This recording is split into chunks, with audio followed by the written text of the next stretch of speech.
प्रतिवर्ष 19 नवंबर को विश्व शौचालय दिवस मनाया जाता है।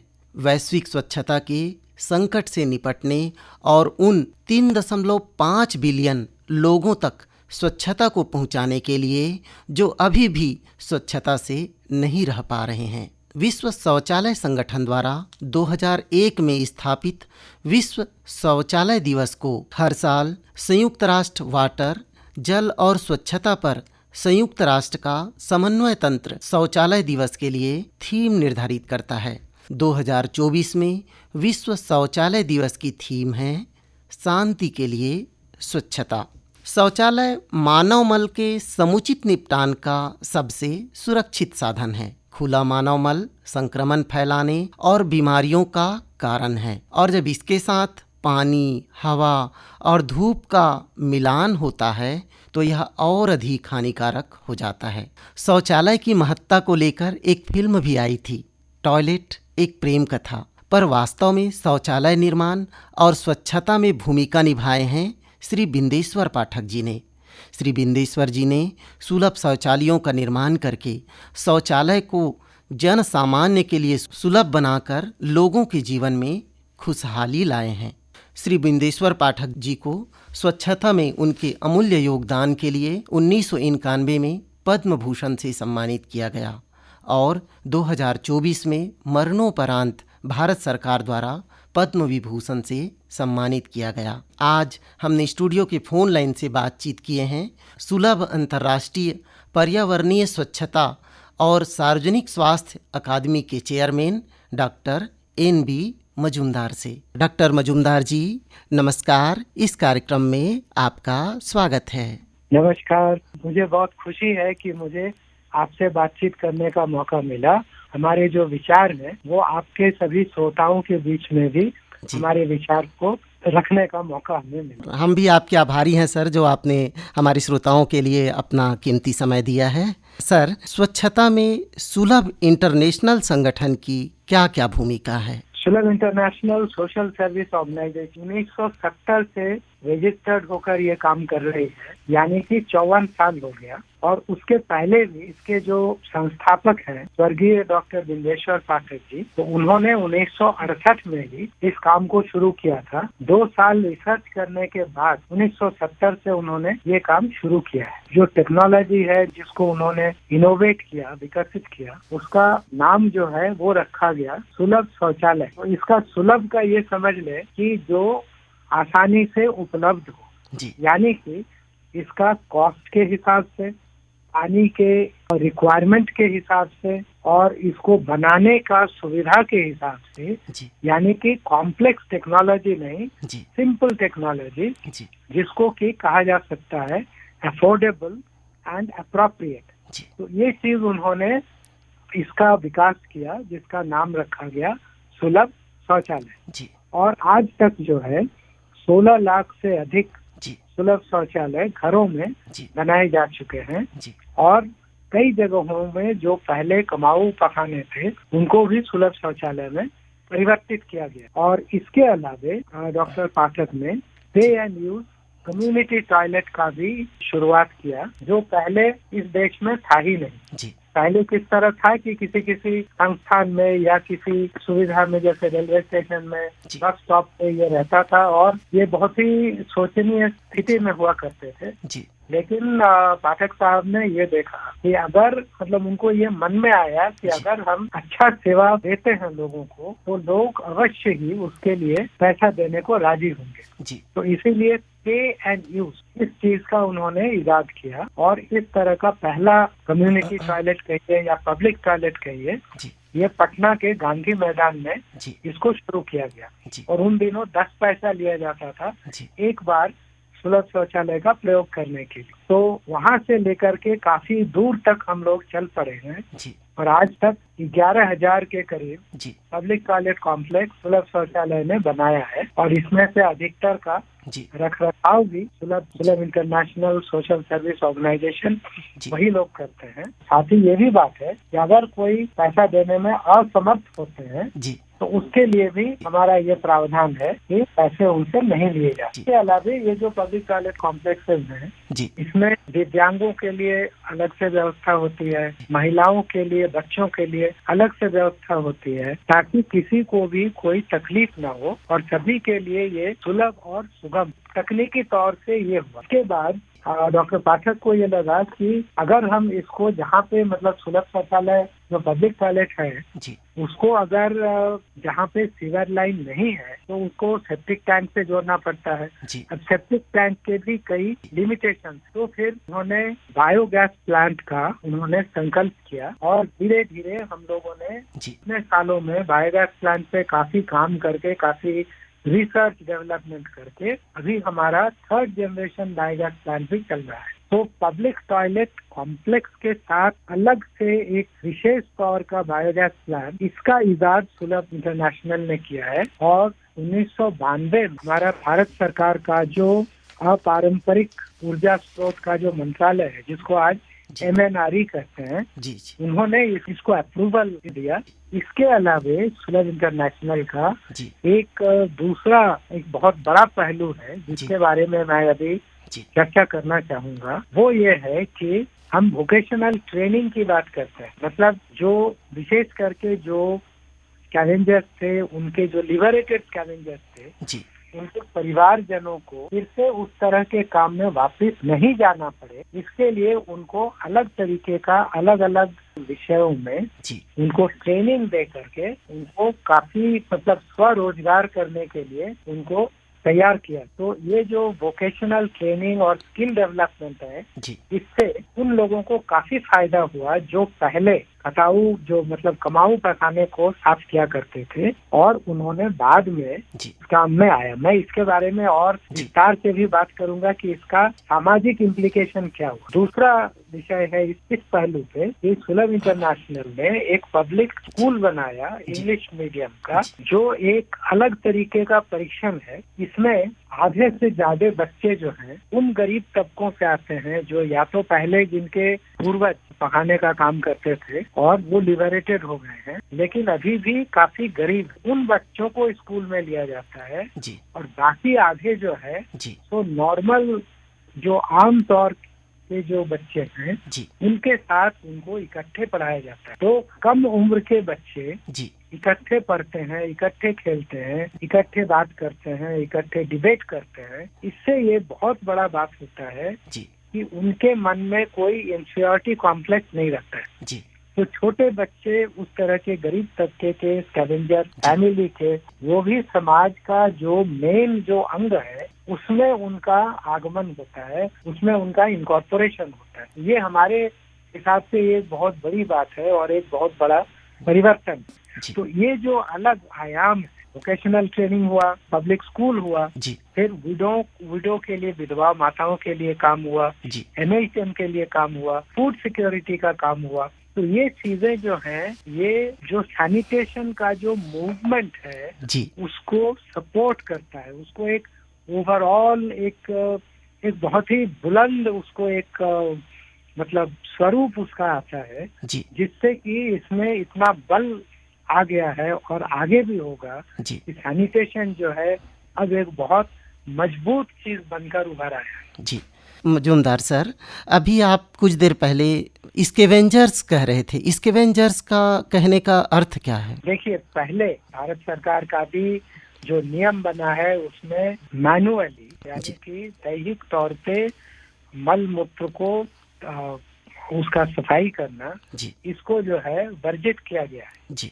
लेकिन उस नियम के आने के पहले ये सब काम लोग करते ही थे और बाद में भी छुप छुप कर करते थे। इसलिए करते थे कि इसका कोई विकल्प नहीं। तो डॉक्टर पाठक को यही लगा कि देखिए, उनका जो शुरुआत और जिसके लिए हम कहते हैं कि सुलभ एक मूवमेंट है। मतलब ये सिर्फ एक सैनिटेशन की बात नहीं है, जी बल्कि सुलभ मूवमेंट है जी सैनिटेशन के लिए, ह्यूमन डिग्निटी के लिए, जी इक्वालिटी के लिए। अभी हमने ये जो वर्ल्ड अर्बन फोरम हुआ कायरो में, वहाँ पे हमने एक 3 घंटे का ट्रेनिंग प्रोग्राम किया और ट्रेनिंग प्रोग्राम का मैं उसका हेडिंग खाली आपको बताता हूँ, जी उससे आपको थोड़ा अंदाज होगा जी कि किस तरीके से हम इस काम को कर रहे हैं। उसका जो हेडिंग था वो था on site sanitation technology with low water use for developing countries for health, hygiene and social equity. हम ये विश्वास करते हैं कि सैनिटेशन जो है सोशल इक्विटी भी लाता है। अदरवाइज अगर सैनिटेशन नहीं हो जी तो कुछ लोग,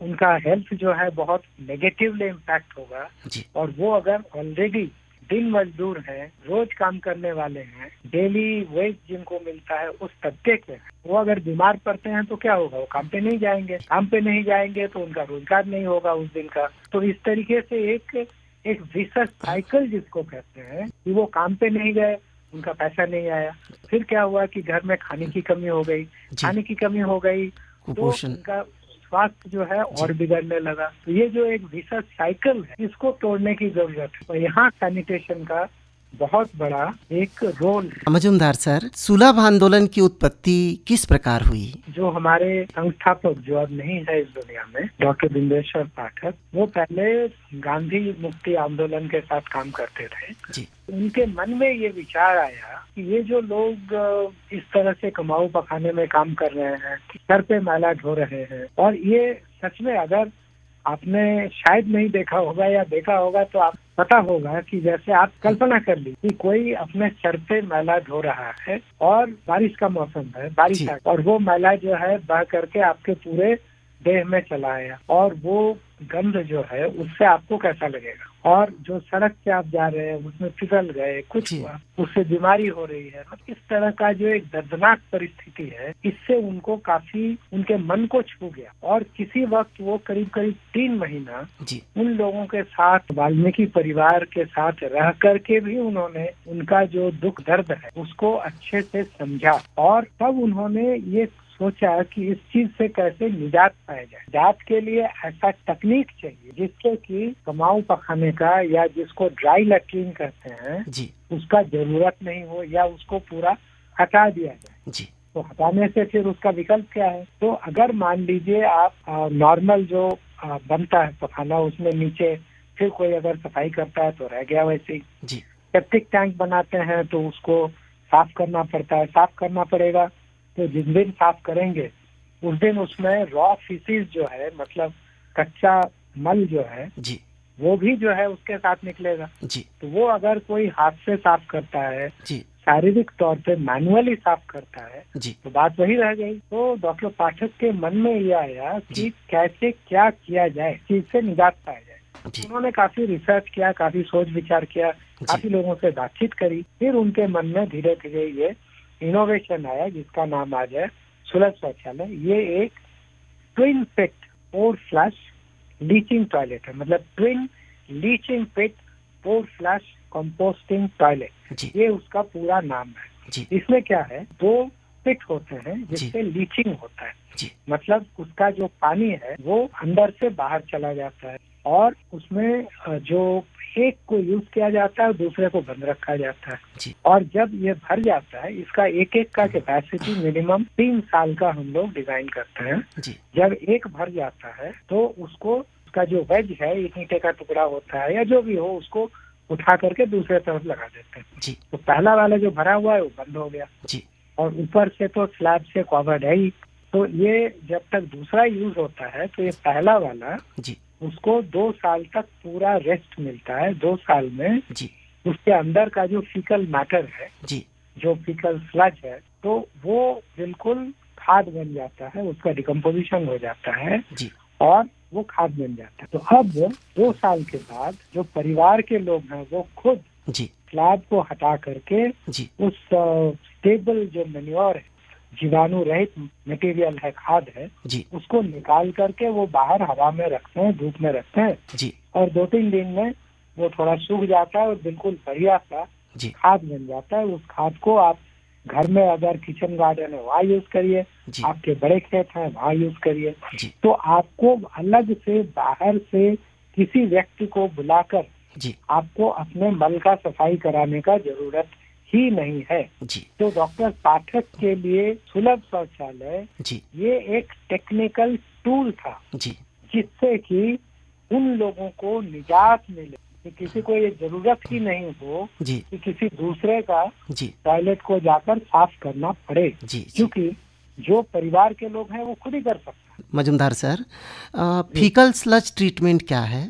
सेप्टिक टैंक के अंदर जी सेटलमेंट होता है। जी स्लज जो है यानी कि फीकल स्लज यानी कि मल जो है जी वो नीचे बैठता जाता है और जो पानी है उसमें कुछ फ्लोटिंग रहता है, वो आगे निकलता है। जी तो सेप्टिक टैंक सिंगल चेम्बर का भी होता है, ट्विन चेम्बर भी होता है, जी 3 चेम्बर भी बनता है। जी तो उसमें पहले नीचे जो स्लज जो जमा होता है उस स्लज को कहते हैं फीकल स्लज। जी अब सवाल यह है कि उस फीकल स्लज को मैनेज कैसे किया जाए। जी तो फीकल स्लज आपके सुलभ शौचालय में भी आया। जी तो सुलभ शौचालय में लेकिन जब 2 साल के लिए उसको बंद कर देते हैं जी तो सॉइल बैक्टीरिया जी जो कि पिट के चारों तरफ है जी वो उस सारे पानी को तो ट्रीट कर ही लेता है, लेकिन वो अंदर आकर के जी पूरे मल को डिकम्पोज करके खाद बना देता है। जी सेप्टिक टैंक में वो चीज नहीं होता है, क्योंकि सेप्टिक टैंक का जो हाइड्रोलिक रिटेंशन टाइम है वो होता है 24 घंटे से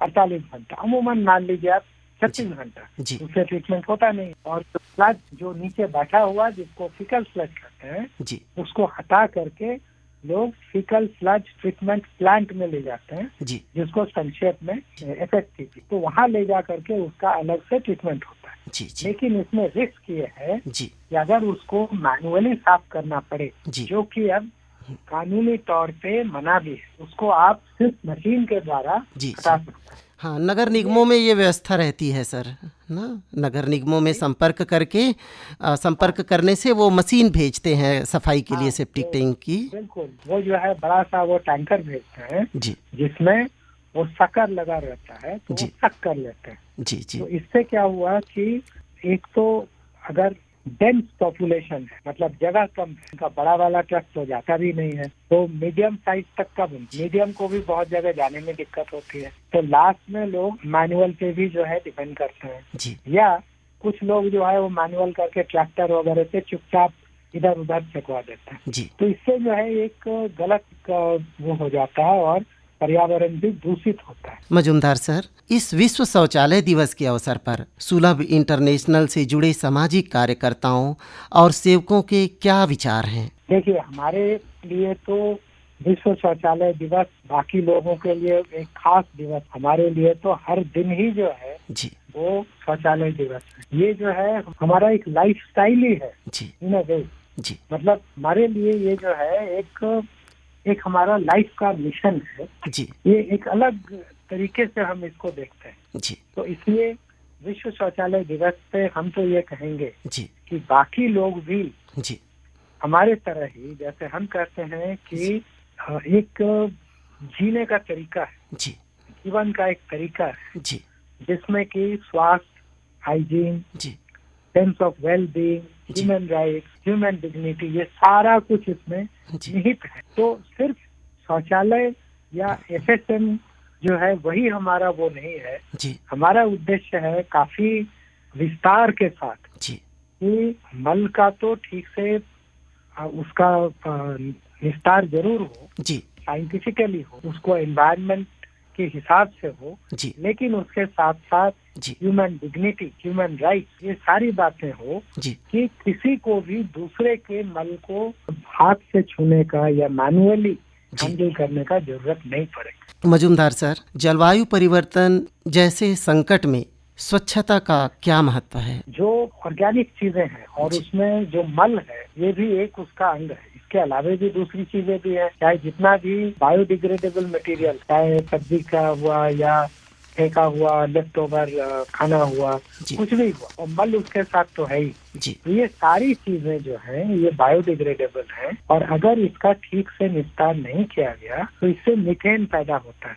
और मीथेन जो है ये ग्रीन हाउस गैस है। तो मीथेन से जो है ग्लोबल वार्मिंग होता है। जी और मीथेन दूसरे से जैसे कार्बन डाइऑक्साइड भी है, जी तो कार्बन डाइऑक्साइड से करीब करीब 21 गुना ज्यादा प्रभावी है ये ग्लोबल वार्मिंग के। ये बहुत जरूरी है कि हर तरीके का जो मटेरियल है, वेस्ट मटेरियल है, उसमें मल भी है, चाहे मानव मल हो, चाहे पशु मल हो, चाहे दूसरे बायोडिग्रेडेबल मटेरियल है, जी कचरा हुआ, जी ये सारे का ठीक तरीके से अगर निस्तारण हो जी तब जो है ग्लोबल वार्मिंग में कमी आएगी, क्योंकि मीथेन प्रोडक्शन कम हो। और उस हिसाब से ये एक बहुत बड़ा काम हो सकता है जी अगर ओपन खुले में शौच करना, और जितना शहर का मैला है, कचरा है, जी उसको डंप कर देना।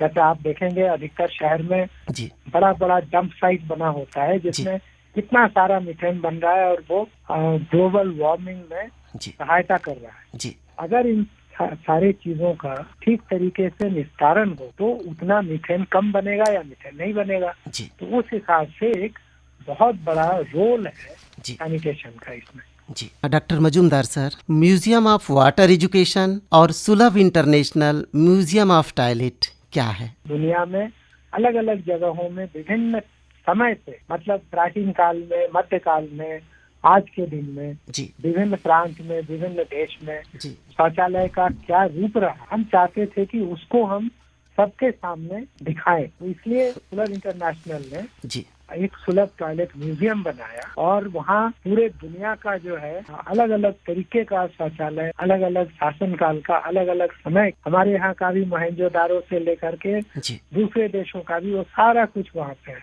जी और आज तो वो इतना फेमस हो गया, इतने लोग वहाँ आते हैं जी कि अगर हमारे कैंपस में आना हो जी तो आप गूगल मैप में खाली लिख दीजिए जी सुलभ इंटरनेशनल टॉयलेट म्यूजियम, जी बस आप जी हमारे वहाँ पे पहुँच जाएंगे। दूसरा आपने कहा था वाटर एजुकेशन म्यूजियम। जी तो देखिए, वाटर म्यूजियम तो दुनिया में बहुत सारे हैं, जी वाटर एजुकेशन म्यूजियम करीब ना के बराबर। तो हम लोगों ने सोचा कि हमारा काम ट्रेनिंग देना है, पानी और सैनिटेशन, यानी कि वाटर एंड सैनिटेशन, इसका बहुत घनिष्ठ संपर्क है। इसलिए हम चाहते थे कि टॉयलेट म्यूजियम के साथ साथ हम जी। पानी के बारे में भी लोगों को बताएं। जी जी जैसे सिंपल है, मान लीजिए एक तालाब है, जी एक तालाब को अगर आप ऊपर से नीचे तक काट डालेंगे जी तो आपको बहुत इंटरेस्टिंग चीजें मिलेंगी। जी तो उसके अलग अलग सतह से जी ऊपर पे क्या हो रहा है, बीच में क्या हो रहा है, जी। नीचे क्या हो रहा है। जी जैसे नीचे जो है बेंथिक लेयर है, जी वहाँ पे दूसरे तरह के कीड़े मकोड़े जी और ये आपके क्रैब्स वगैरह रहते हैं। जी बीच में बड़ी मछलियाँ हैं, उसके ऊपर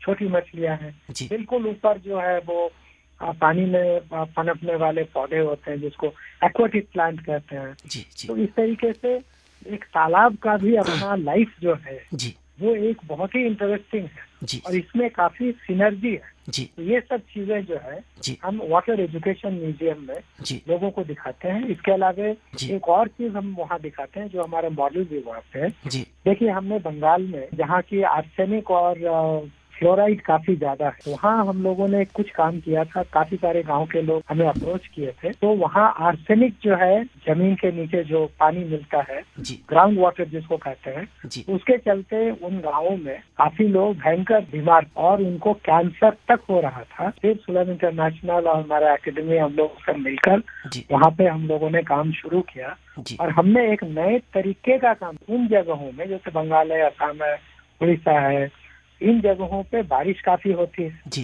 तो तालाब बहुत सारे हैं। जी लेकिन ये जो पानी है तालाब में या इस तरह के जो भी जलाशय, वहाँ पेरिनियल सोर्स है, चूंकि पानी काफी होता है, बारिश काफी होता है, जी उस पानी को बहुत आसानी से शुद्धिकरण करके पेयजल बनाया जा सकता है। तो उस काम को हम लोगों ने किया और उसको गांव के लोगों को ही सुपुर्द कर दिया। जो गांव का कोऑपरेटिव जो था, उस कोऑपरेटिव को ही उसको फिर से सुपुर्द कर दिए, जी और वो पिछले 6-7 साल से बहुत अच्छे से मैनेज कर रहे हैं। और एक जगह तो उन्होंने कोऑपरेटिव बैंक से लोन लेकर के जी अपने काम को इतना बड़ा कर लिया है कि वो 50 किलोमीटर के रेडियस में पानी सप्लाई कर रहे हैं। जी तो जी ये एक नया इजाद हमने किया है जी कि जो सतह का पानी है, सरफेस वाटर कहते हैं, उसको पेयजल में जी आसानी से कैसे परिवर्तित किया जाए, जी और वो गांव के लोग खुद उसको किस तरीके से मैनेज करें, जी स्वावलंबी तरीके से। ये हमारा उसमें ध्येय था। डॉक्टर मजूमदार जी,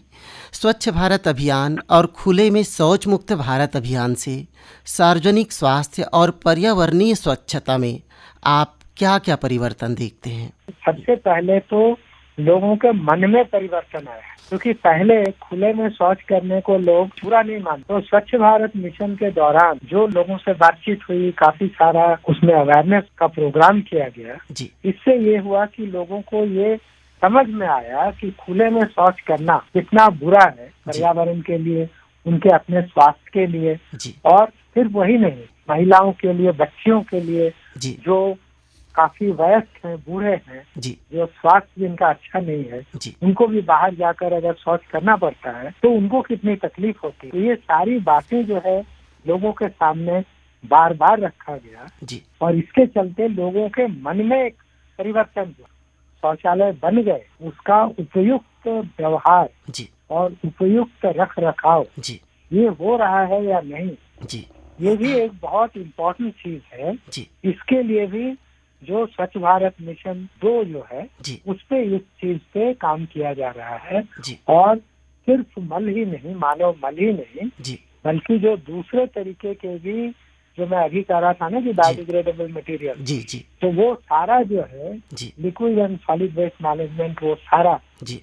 SLWM करके, तो वो सारा सॉलिड लिक्विड वेस्ट मैनेजमेंट और सैनिटेशन, ये सारा जो है SDM 2 पे भारत सरकार ने दिया हुआ है और इस पे काफी बड़े प्रोग्राम चल रहे हैं। डॉक्टर मजूमदार सर, विश्व शौचालय दिवस के अवसर पर आप हमारे श्रोताओं को क्या संदेश देना चाहेंगे? मैं ये कहना चाहूंगा कि शौचालय जो है ये हमारे घर में सबसे महत्वपूर्ण जगह है। ये अलग अलग तरीके का हो सकता है। किसी के पास स्क्वाटिंग पैन होगा, किसी के पास कमोड होगा और किसी के पास और भी ज्यादा एडवांस चीजें होंगी, लेकिन इनमें मुख्य बात यह है शौचालय किसी भी प्रकार का हो, चाहे कितनी भी महंगी हो या सस्ती हो, उसका उपयोग अगर हम ठीक से करें, उसका डिजाइन के हिसाब से अगर हम ठीक से करें और उसका सफाई ठीक रखें, तब जो है शौचालय भी काफी अच्छा रहेगा। जैसे मान लीजिए शौचालय में हमें काफी स्ट्रॉन्ग या कोरोसिव मटेरियल से सफाई नहीं करना है। जैसे मान लीजिए लोग अक्सर एसिड वगैरह डालते हैं, तो वो सही नहीं है। अलग अलग बायोडिग्रेडेबल मटेरियल आते हैं सफाई के लिए, उसका उपयोग करिए। और जो ब्रश यूज करेंगे वो ब्रश भी बहुत कड़ा नहीं हो, या वायर ब्रश कभी भी यूज नहीं करें, उससे आपका पैन भी खराब होगा। और अगर पैन का सरफेस खराब हो जाएगा तो वो धीरे धीरे गंदा होते रहेगा और अधिकतर गंदा हो। इसलिए शौचालय को उसके डिजाइन के मुताबिक, उसका जो मटेरियल से बना हुआ है उसके मुताबिक उसको, उसका रख रखाव करिए और उसको सही तरीके से उसका उपयोग करिए। तो शौचालय जो है आपका, आपके स्वास्थ्य का सबसे बड़ा मित्र जो है वो साबित होगा।